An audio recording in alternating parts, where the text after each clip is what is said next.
Good afternoon, guys, and welcome to today's video. My name is Camden, and welcome back to my channel. Today's video, as you can see, we're doing something a little bit different. We are in my office today, and I'm going to be doing a tier ranking video.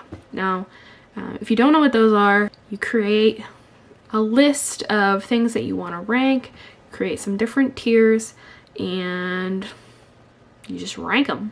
So these types of tier ranking videos were popular on YouTube and like in the book community, I want to say like 2 or 3 years ago, and I don't really know if anybody watches these types of videos anymore or if they're still popular at all, but I really loved watching them back in the day and I wanted to create my own. So that's exactly what I've done, and what I'm going to be ranking today are book cover trends. Now, some of these might be like really pervasive trends that you definitely would recognize, and then others are just some smaller motifs or themes that I've noticed in book covers lately, I would say in the last 4 or 5 years. And I'm going to be going through and ranking them based on my personal preference. So I have my categories here. The top tier, or God tier as most people call it, is titled a personal favorite, just meaning that it's something that I personally really enjoy looking at. The second top one is yes, more of this, meaning I would love to see more of these types of covers come out in the near future. The third one is just meh, just okay, doesn't offend me, doesn't do it for me, it's just in the middle. And then the next one is it's had its time, meaning that this one has lived its best life and it's time to put it to bed. It can be retired now. And then the last one, obviously the most negative, is you offend my eyes, which is just pretty straightforward. So down here you can see I have some little book cover thumbnails here. These are just ones that are examples, and I'll put more examples on the screen so you can know the trend I'm talking about and you can see a few other examples. Alright, so I'm going to get into it. The first one I have here is the Lilac Girls, and if you've ever walked into the bookstore and gone to the historical fiction aisle, you know what this trend is. The ladies or the couple with their back to is like the only thing that historical fiction graphic designers know how to do. Especially World War II historical fiction, this is all they do. They also have some other motifs. There's a lot of florals involved. A lot of them have like the same border around them. So what to rank this one? I'm kind of torn between You Offend My Eyes and It's Had Its Time. I'm gonna put it in You Offend My Eyes. I'm putting this one in You Offend My Eyes because I don't really care for real people on the cover of books very much, and especially this one just feels so like corny and cheesy, and historical fiction graphic designers, y'all need to step it up. Right, the next one is, I'm calling this one Faces Are Back In, but this time with sunglasses. Like, I've noticed so much recently that like we're putting big faces back on the cover of books, but they're always wearing sunglasses.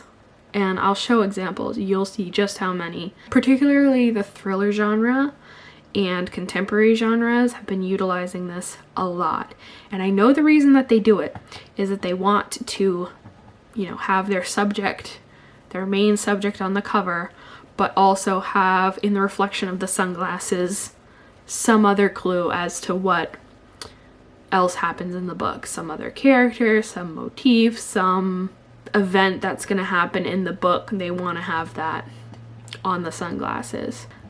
So for this one, I'm gonna put this one in meh.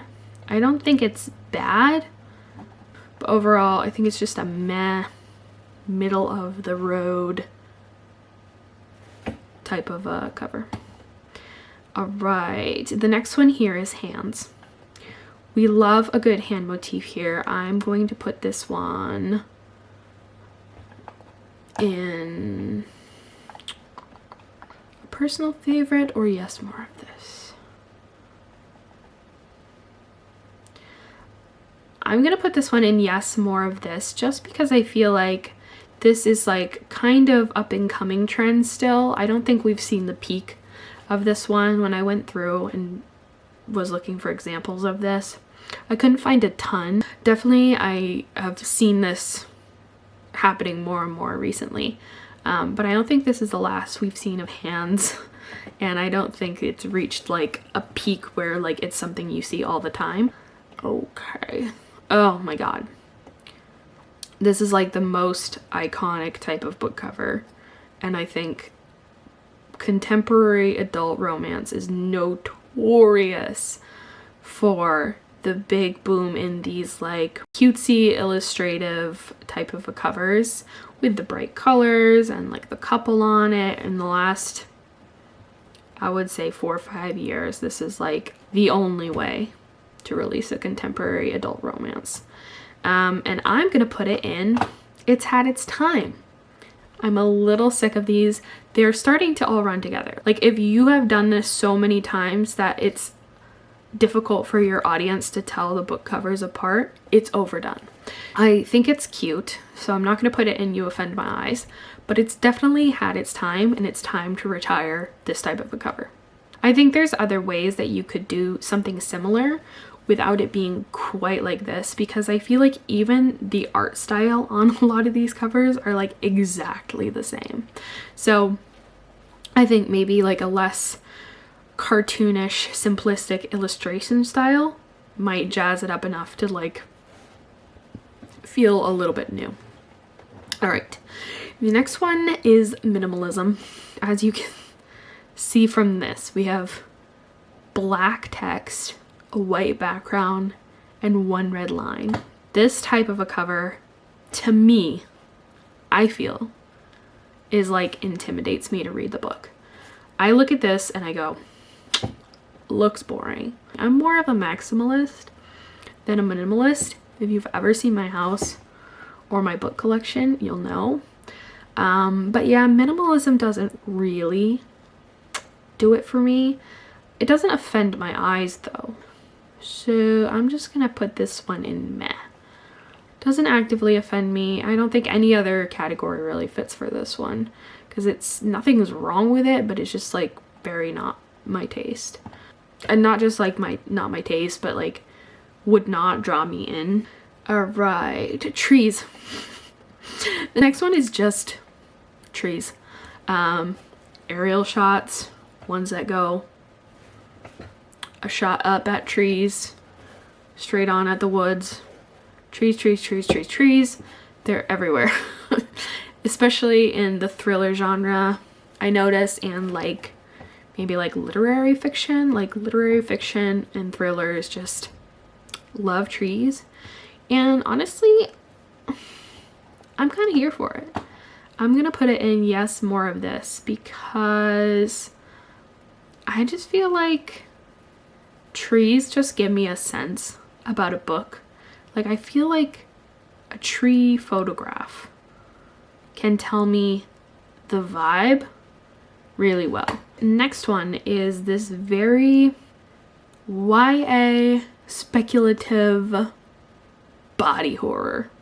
This really kicked off in the last like year or two, I would say. We're seeing a lot more covers like this, and personal favorite. I love these covers. Something about them just speaks to me, you know what I mean? And it doesn't hurt that they are the face of like my favorite genre of like weird speculative fiction. Next one is the snake motif. This one, again, I feel this one's probably last 2-3 years. This has been really popping off with like the snake motif on, again, like the YA speculative books.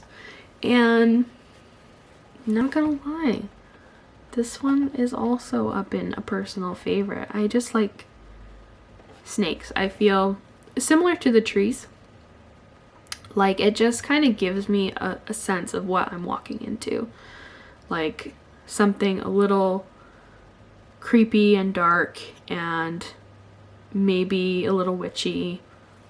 Okay, this next one is Blurry covers. I've noticed this happening more recently with just like this kind of blurry, grainy, or like glitching type of a photo. And while I think that this could be like a cool concept for a particular book, as a whole, I'm gonna put this one in You Offend My Eyes, because it gives me like motion sickness. And I feel like anytime that your reader looks at a book and feels like nauseated or has a negative reaction to the picture, it's probably not going to do well for you as far as like marketing goes. So I'm going to put that in You Offend My Eyes. But I do think if it's like a book about disorientation or like drug trips or something like that, this could like be a good idea for a book cover. But as a whole, like if it doesn't have any correlation to the story, like there is no like relationship between the two, then I feel like I'm not sure I see the point, if that makes sense. This next one is what I'm calling, I took a piece of fine art and slapped a title on it. Fine art is obviously very subjective, and one could argue that a lot of these count as fine art. But these are the ones that like really like strike me as being like something you would see in a museum from a famous artist. For instance, this Writers and Lovers one, I see no parallels between the story and what's on the cover. I like any cover that kind of gives me an idea of what the book is about.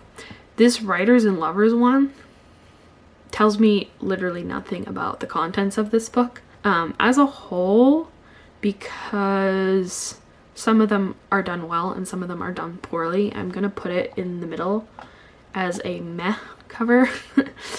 But I'll put some examples on the screen here of like ones that I think are well done and then some that I think are poorly done. And that really just comes down to like, I don't think it had anything to do with the story within. Okay, the next one I have here is the trend of having like an obscured title. As you can see from the examples, like all of these have some letters that are being covered in some way, or large pieces of the title are being covered in some way. I think that this is a cool way to like add visual interest to your covers. But anything that kind of interferes with your customer or audience's readability is like not a great idea. So while I think there are definitely some that pull this off well, with a lot of good readability still being maintained, I'm gonna as a whole put this in You Offend My Eyes, just because I think overall I think it's not a great idea to reduce the readability. So putting that there. The next one I have is like this side-by-side type of a cover. Like sometimes it's just one color next to another color. Sometimes it has like a day and night type of vibe. But always I think it illustrates like a difference, like a stark difference between two things, like either two sides of one character or two characters who are in very different places or two characters who are total opposites. I think that this is something I've only seen happen in like the last year or so. mostly on contemporary books. I have seen a couple thrillers that use it as well. But I think this one is going to be something up and coming in 2022. So, and I like this one. I think it's a good use of using your cover to illustrate a point or part of a story. So I'm gonna put that one in yes, more of this. The next one I have is like this kind of iconic YA fantasy type of a cover with like this exact illustration style. I don't know what type of like illustration style you would call this, but it's very distinct to the YA fantasy genre. I do kind of like these, but my one critique, and maybe this is like a bad opinion, it does feel a little self-publishy to me. And when I see these types of covers, I do always question if this is like traditionally published or self-published. Not that self-published books can't be really good, because a lot of them can be, but a lot of them can also be pretty bad writing. That's not really the cover's fault though. So I think I'm gonna put this one in meh. Ugh, okay. This one is this is like the 2020-2021 full color literary fiction covers. It has been like not that long. Like these have only been around for like a year or two. But it's already had its time. Like I'm already through with this one. Okay, the next one is the domestic thriller rings. Anytime there is a couple and there's some type of domestic thriller surrounding a marriage, cheating, something going on between husband and wife, the rings just pop up. And really there's only so much creativity you can do with rings. This is probably the most creative out of any of them right here with the Echo Wife. I don't know, it doesn't offend my eyes. I guess I'm gonna put this one in meh. Actually, you know what, I'm gonna put it in it's had its time. I think that fits it better. It's definitely been going on a lot recently. So I'll put it in it's had its time, and hopefully 2022 is the year we say goodbye to domestic thriller rings. All right, this next one is hard to describe, but this is like, the way I thought of this one in my head is like a book that takes an art style from the culture or the time period that it's set in. Does that make sense? This one, yes, more of this, or a personal favorite. I'm not sure which one to do on this. I think I'm gonna put this one in yes, more of this. I really like, as you can tell from this video, I really like when there is something on the cover that is like very connected with the story within. I think it shows a lot of like consistency, and it markets the book to the right people. The cover is like an important piece of the buying process. So reflecting the story with your cover is very important. And I think this type of a cover doesn't give anything away from the story, but it does give you like a strong vibe that you can rely on as far as what you can expect within the pages. Okay. The next one is fairy tale-esque, and these are the ones that are like very heavily bordered, very heavy on the like elements being represented in them. As you can see on this one, we have like a rabbit up here. I think that's a moon. I can't quite see this very well. That might be a moth. This one is personal favorite status. I think there are plenty of these out there, but every time I see them, they bring me like a little bit of joy in my heart. This one is like crystallographic patterned covers, and I think this one feels like a new trend to me, although it is kind of on the types of books that I don't really read, like nonfiction books and memoirs, poetry collections, that type of a thing is where I think I most often see this. I do like the all over pattern look, but for me I feel like a lot of these are just kind of, the rabbit one I do like. This one's very cute. But some of them are just like very simple designs, like petals over and over, or like dots over and over, or something like that. So those ones don't always have a lot of visual interest. The rabbit one does have a lot of visual interest. And we are on to the last one.